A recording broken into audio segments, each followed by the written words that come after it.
बंगले को लेकर के विवाद थमने का नाम ही नहीं ले रहा है। एक तरफ है राबड़ी देवी तो दूसरी तरफ एनडीए के नेता हैं जिनके ऊपर सरकार मेहरबान है। नमस्कार, न्यूज़ फाउंडेशन देख रहे हैं आप और मैं हूं सानिया आपके साथ। एक तरफ एनडीए के कई सारे बड़े बड़े नेता हैं जिनके ऊपर सरकार मेहरबान है, और मैं ऐसा क्यों कह रही हूँ आपको इस खबर में पता चल जाएगा। लेकिन वहीं आपको बता दें कि राबड़ी देवी जो कि बंगले को लेकर के अड़ी हुई है कि वो बंगला खाली नहीं करेंगी। इनको अभी तक 3-3 नोटिस भेज दिए गए हैं, लेकिन एनडीए के कई नेता हैं जिनको एक नहीं बल्कि 2-2 बंगले दिए गए हैं।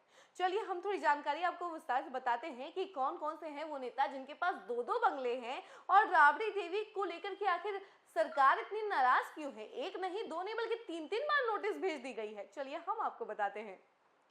बिहार में बंगला को लेकर शुरू हुआ राजनीतिक बवाल थम ही नहीं रहा है। सरकार पूर्व मुख्यमंत्री राबड़ी देवी को 10 सर्कुलर रोड आवास खाली करने के लिए 3 नोटिस दे चुकी है।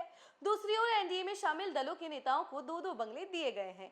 पूर्व सीएम नीतीश कुमार राज्यसभा के सदस्य बन गए, उन्हें लुटियंस दिल्ली के 9 सुनहरी बाग में टाइप 8 का बंगला दिया गया है। वहीं बिहार में भी सरकार ने 7 सर्कुलर रोड वाला बंगला दिया है। इसी तरह भाजपा के राष्ट्रीय अध्यक्ष नितिन नवीन को बिहार सरकार से 3 टेलर रोड आवास मिला हुआ है। वहीं दिल्ली में उन्हें केंद्र सरकार ने एक मोतीलाल नेहरू मार्ग पर टाइप 8 का बंगला दिया है। बिहार में एनडीए के 10 नेताओं को मंत्री वाली कोठी मिली है। ये नेता 3 से 4 हजार स्क्वायर फीट में फैले आलीशान बंगले में रह रहे हैं। इसके बदले सरकार को करीब 2,000 रुपए प्रति महीना किराया दे रहे हैं। भवन निर्माण विभाग से मिली जानकारी के अनुसार बिहार सरकार ने सरकारी आवास का नया रेंट तय किया है। इसे 36 पैसा प्रति वर्ग फीट से बढ़ाकर 50 पैसा प्रति वर्ग फीट कर दिया है। इस रेट के आधार पर भी देखें तो 4,000 स्क्वायर फीट के बंगले का किराया 2,000 होगा। वहीं बिहार सरकार एनडीए के नेताओं पर मेहरबानी दिखा रही है। 2-2 पूर्व मुख्यमंत्री, 3 राज्यसभा सदस्य, 2 लोकसभा सदस्य, 3 पूर्व मंत्री, 3 विधायक को मंत्रियों के रहने के लिए बनी सरकारी कोठी दी गई है।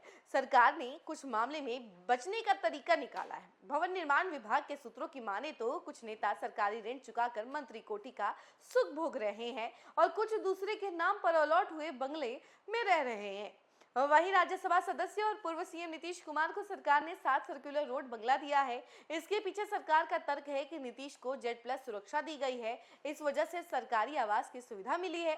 इस बंगला में नीतीश पूर्व सीएम और बतौर सीएम दोनों स्थिति में रह रहे हैं। मई 2014 में जीतन राम मांझी को सीएम बनाने के बाद नीतीश इस घर में रह रहे थे। बाद में सीएम आवास 1 अणे मार्ग के रेट्रोफिटिंग के वक्त भी नीतीश ने इस आवास से सरकार चलाई थी। वहीं आपको बता दें कि राज्यसभा सदस्य और बीजेपी के राष्ट्रीय अध्यक्ष नितिन नवीन के पास पटना में अपना मकान है। इसके बाद भी वह सरकारी आवास 3 टेलर रोड में रहते हैं। यह चितकोहरा पुल के पास है। मंत्री पद त्यागने के बाद भी अभी तक उनके नाम से यह आवास अलॉट है। इस आवास में वह लंबे समय से रह रहे हैं। भवन निर्माण विभाग की माने तो वह मंत्री पद त्यागने से लेकर 6 महीने तक सरकारी आवास में बने रह सकते हैं। नितिन नवीन ने 16 नवंबर 2025 को बिहार सरकार के मंत्री पद से इस्तीफा दिया था। राज्यसभा सांसद और जदयू के कार्यकारी राष्ट्रीय अध्यक्ष संजय झा को दिल्ली में केंद्र सरकार ने बंगला दिया है।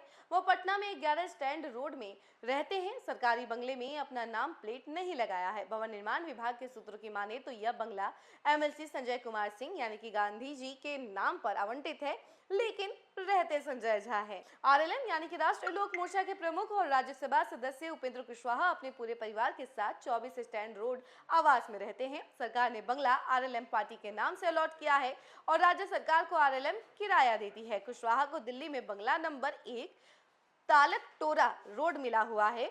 उपेंद्र कुशवाहा के बेटे और पंचायती राज मंत्री दीपक प्रकाश को 12 सर्कुलर रोड आवास मिला हुआ है। देखा आपने कि एनडीए नेताओं पर कितने मेहरबान हैं सम्राट सरकार।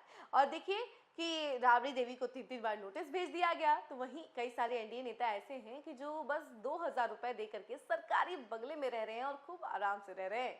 इस खबर में फिलहाल इतना ही है। तमाम अपडेट के लिए जुड़े रहे हमसे और देखते रहे न्यूज़ फाउंडेशन। धन्यवाद।